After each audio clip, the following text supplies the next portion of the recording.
Boa noite, igreja.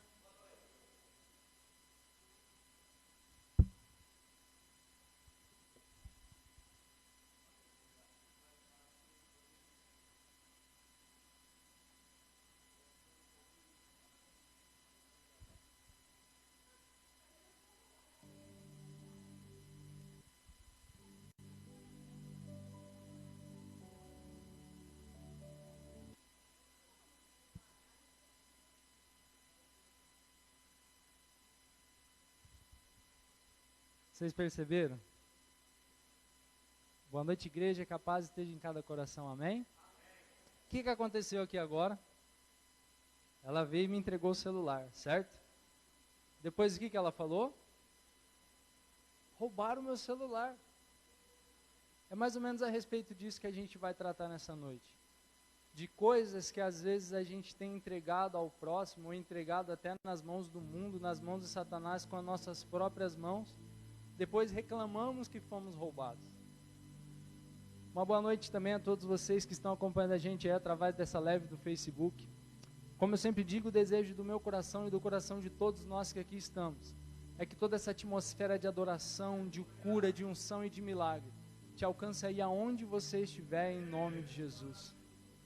A palavra do Senhor nos diz assim, em Gênesis, no seu capítulo 27, Gênesis capítulo 27, versículo 34 ao 36, a gente vai ler. Gênesis 27, do versículo 34 ao 36. Amém?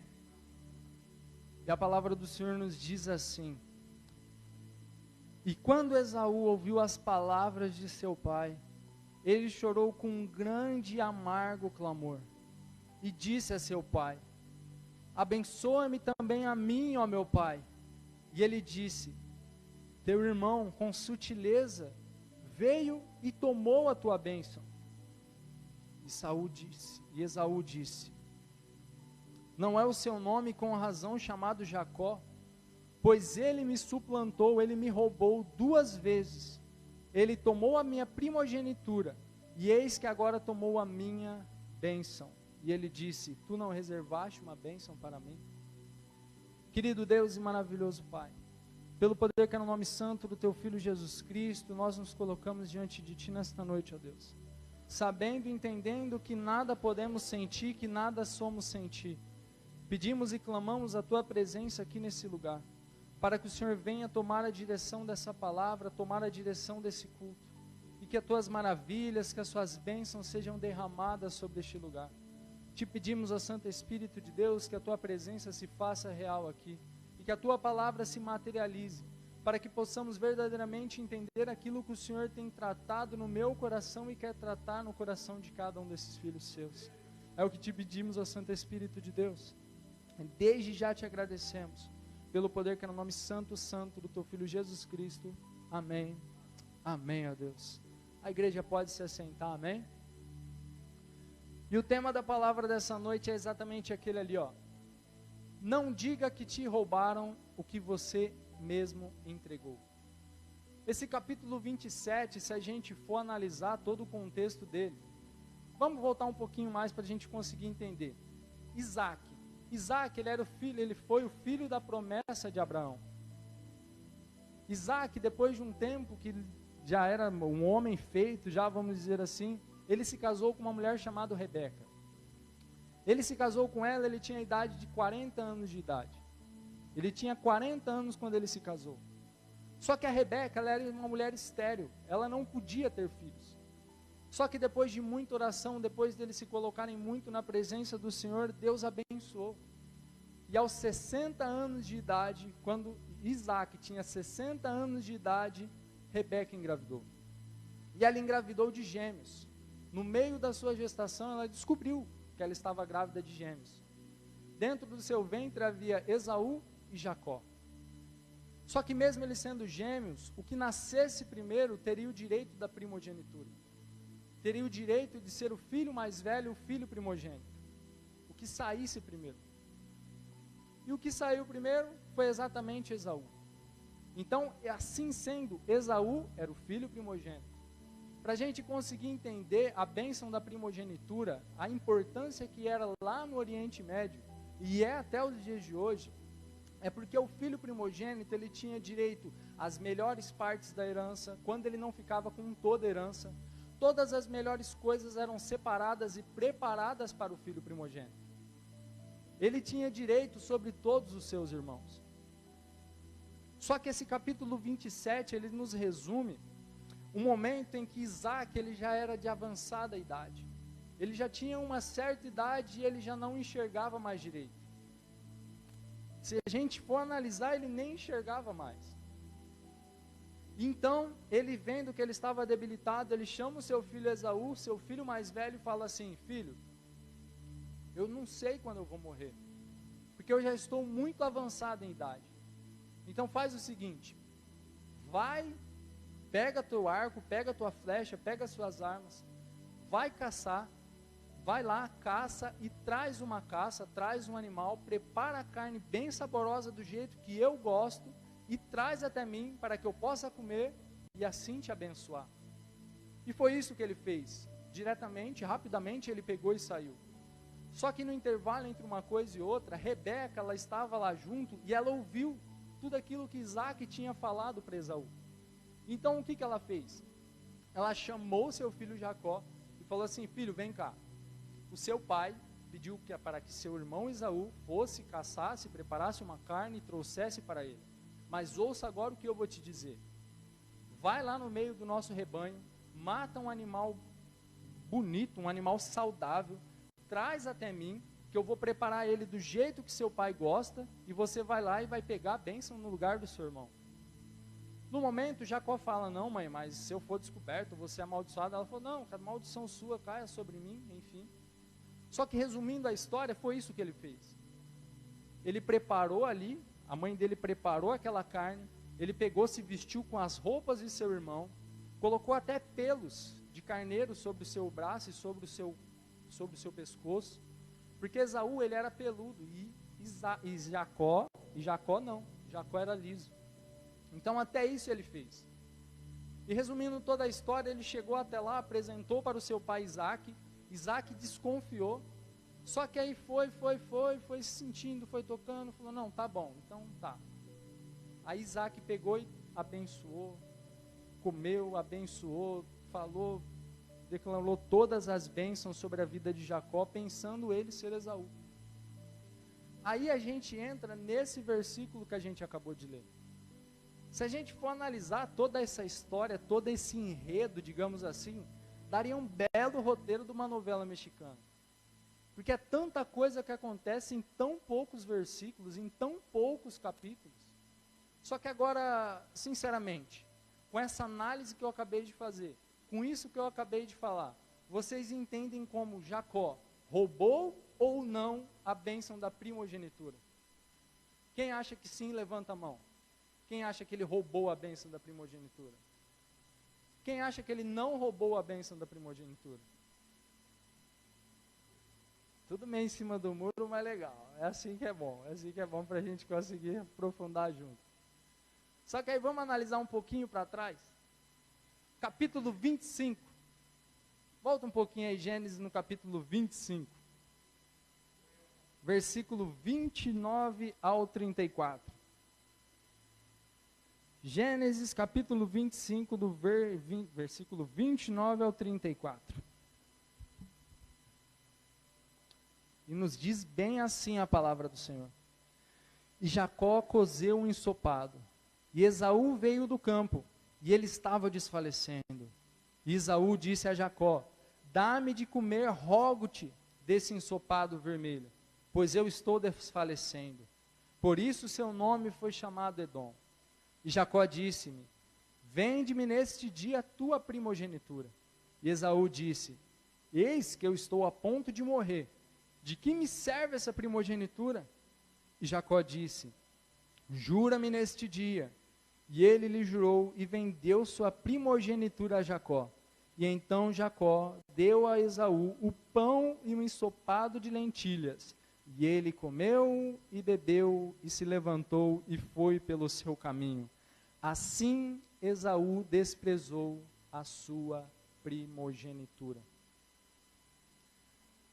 Sabe, eu já tinha passado por essa passagem, por esse versículo muitas e muitas vezes. Só que esse dia eu estava mais uma vez analisando, mais uma vez estudando, e Deus falou bem forte ao meu coração. Porque a gente vê uma grande revolta, vamos dizer assim, de Esaú, quando ele descobre o que tinha acontecido. Quando ele descobre que ele tinha sido roubado com todas as aspas do mundo. Só que o que a gente vê claramente aqui?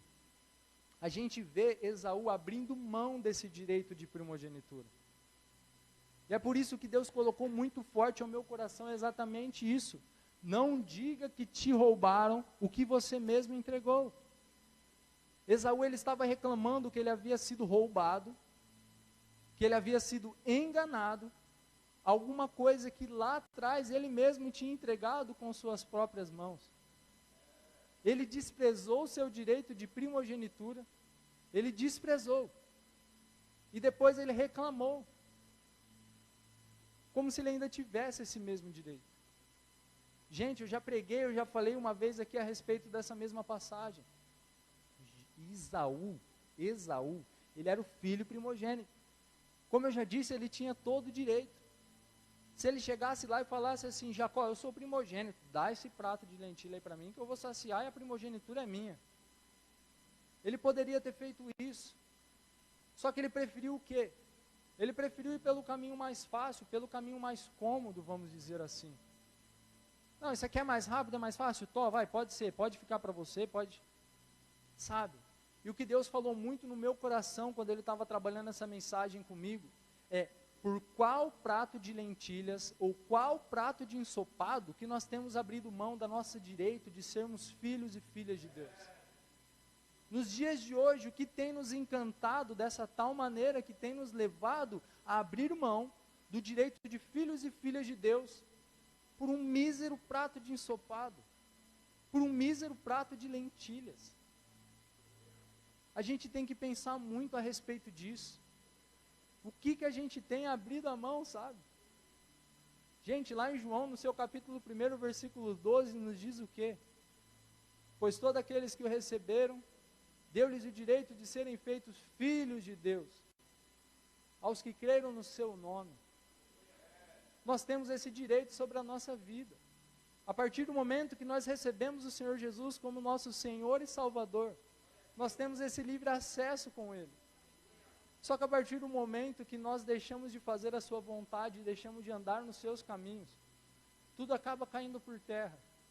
Tudo isso porque nós olhamos para o lado e vemos ali aquele belo, com todas as aspas do mundo, prato de lentilhas, aquele ensopado, que só tem aquela água e aquela gordura, aquele óleo por cima. E fala: não, isso daqui é maravilhoso. Só que a gente acaba se esquecendo que a 10 passos mais à frente tem um pratão de picanha, lasanha, sabe? A gente abre mão do melhor, como eu já disse até aqui nessa mesma passagem eu usei. A gente abre mão do excelente por algo que é bom aos nossos olhos. Deus, Ele tem preparado o melhor para cada um de nós. Quando a gente recebe o Senhor Jesus como Senhor e Salvador da nossa vida, nós saímos do lugar de apenas criaturas criadas por Deus e assumimos o papel para o qual nós realmente fomos criados, que é papel de filhos e filhas de Deus. Só que, o que tem sido isso que tem feito nós abrirmos mão desse direito tão maravilhoso, que foi conquistado a preço de sangue na cruz do Calvário por mim e por você? Eu pensei muito a respeito disso, sabe? E como eu sempre digo, para Deus ter falado tanto isso ao meu coração e ter tratado tanto isso no meu coração, é porque Ele queria tratar primeiramente comigo, para depois eu tentar transmitir algo para vocês. Será que tem sido uma mentira que nós temos abrido mão desse direito maravilhoso que nós temos? Será que tem sido só um golinho? Será que tem sido a frase mais famosa desse mundo? Ah, mas não tem nada a ver. A gente tem que tomar muito cuidado. O nosso Deus, Ele é um Deus onipresente, ok? Ele está em todos os lugares, ok? Só que a gente não pode entender isso como por Ele estar em todos os lugares, que todos os lugares que nós fomos e todas as coisas que nós fazemos, Ele vai estar lá e vai concordar com isso. A gente tem que tomar muito cuidado com isso. Aí você pode olhar para mim e falar, Milton, mas isso é muito radical. Você sabe o que é verdadeiramente radical? O sacrifício que Deus ele fez por mim e por você, entregando o seu único filho na cruz do Calvário, para morrer por mim e para morrer por cada um de vocês. Sabe? Nessa altura do campeonato você já deve estar pensando, mas eu vim para a campanha Árvore da Vida, o que tem a ver? Só para vocês entenderem. A primeira vez que nós vemos algum relato a respeito da Árvore da Vida é no livro de Gênesis, no Jardim do Éden. E como o homem, como nós perdemos esse livre acesso? Através de um erro, através de um pecado. Só que a partir do momento que nós perdemos esse livre acesso, a única maneira de nós voltarmos a termos esse livre acesso à árvore da vida é através de Cristo Jesus. Porque lá em Apocalipse, no capítulo 22, nos diz o quê? Que no meio da Nova Jerusalém Celestial, o que está lá? A árvore da vida. Que são produzidos seus frutos para as nações e suas folhas são para a cura das nações. Nós temos que entender isso. Nós temos que entender e tentar enxergar o que tem nos afastado verdadeiramente dos caminhos do Senhor. O que tem nos impedido de alcançarmos e termos o livre acesso à árvore da vida. Sabe? Está aqui, é claro, representando a árvore da vida. Só que a árvore da vida que Deus tem nos prometido, ela vai estar conosco eternamente. Mas isso a partir do momento em que nós entendermos e andarmos verdadeiramente nos caminhos do Senhor e fazermos a sua vontade. Não tem como. Não tem como nós termos livre acesso à árvore da vida se nós não estivermos no caminho certo. E é isso que eu queria tentar tratar com vocês nessa noite. O que nós temos perdido, o que nós temos abrido mão, às vezes até sem a gente perceber. A gente vai meio que para onde o vento sopra. A gente não pode ser assim. A gente não pode ser uma vela que vai para onde o vento sopra. A gente tem que entregar o leme do nosso barco nas mãos do Senhor Jesus e deixar que Ele guie a nossa vida, mesmo que seja contrário ao vento que o mundo tem soprado, para assim verdadeiramente nós fazermos e andarmos na sua vontade. Mais uma vez eu pergunto, o que nós temos entregado? O que nós temos entregado com as nossas próprias mãos? Depois reclamamos que fomos roubados. Às vezes a gente nos coloca na presença do Senhor dizendo, mas Deus, eu não consigo mais te sentir como eu te sentia. Mas a gente tem caminhado e feito aquilo que a gente fazia quando a gente sentia dessa maneira. Você sabe de uma coisa muito interessante, uma frase que veio no meu coração, eu vou até ver aqui para mim não falar nada errado, porque foi muito forte. É essa frase aqui, ó. A questão de sermos ou não abençoados por Deus está mais ligado à maneira que nós decidimos caminhar do que à vontade de Deus de realizar o sobrenatural sobre a nossa vida. O nosso Deus, Ele não mudou. Um dos lemas da nossa igreja qual é? O Senhor Jesus Cristo, Ele é o mesmo ontem, hoje e será eternamente. Aquilo que Ele realizou de milagres, Ele continua realizando nos dias de hoje. A diferença é que nós não temos mais nos colocado diante dEle como nós deveríamos. Nós temos deixado que pequenas coisas nos tirem do caminho. Então o meu pedido nessa noite é que nós possamos juntos tentar buscar entendimento de Deus para enxergar e ver o que tem nos atrapalhado de alcançar os lugares mais altos junto com Deus. Para que no dia de amanhã a gente não reclame que a gente tenha sido roubado de algo que a gente verdadeiramente entregou com as nossas próprias mãos. E o mais importante de tudo isso, não abra mão desse direito que foi conquistado com sangue na cruz do Calvário, que te transformou de criaturas criadas por Deus em filhos e filhas de Deus. Se coloque de pé em nome de Jesus.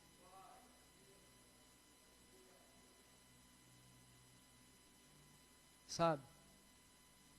Mais uma vez eu digo, olhe para tudo aquilo que tem te tirado dos caminhos do Senhor. Negue-se a si mesmo. Tome a sua cruz. E siga-o. É isso que ele nos diz. Para nós negarmos a nós mesmos. Tomarmos as nossas cruzes. E seguir. Que a gente possa nos tornar a partir de hoje servos, filhos, amados de Deus. Que cumprem a sua palavra. Que buscam andar em seus caminhos. Mas Milton, você é perfeito? Estou longe. Estou muito longe. Ainda hoje o pastor falou na rádio, se você se acha perfeito, você está bem longe. Eu não me acho, eu sei que eu estou muito longe.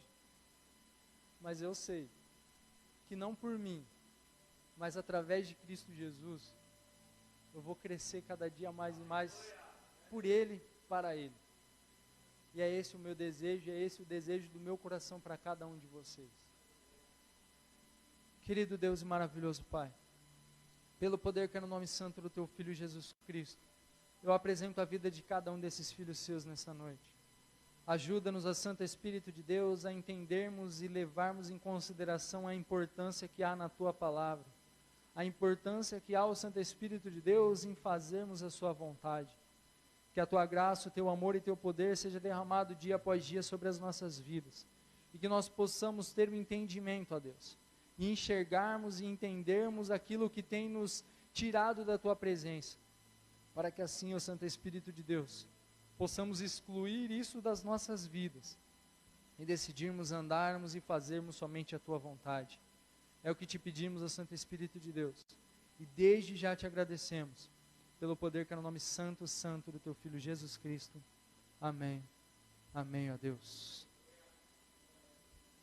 Jamais você vai poder registrar um BO na delegacia celestial.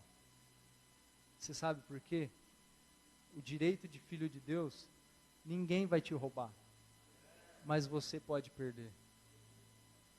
Então que a gente possa ter essa consciência e tomarmos cuidado com isso. Que Deus abençoe a todos vocês, em nome de Jesus.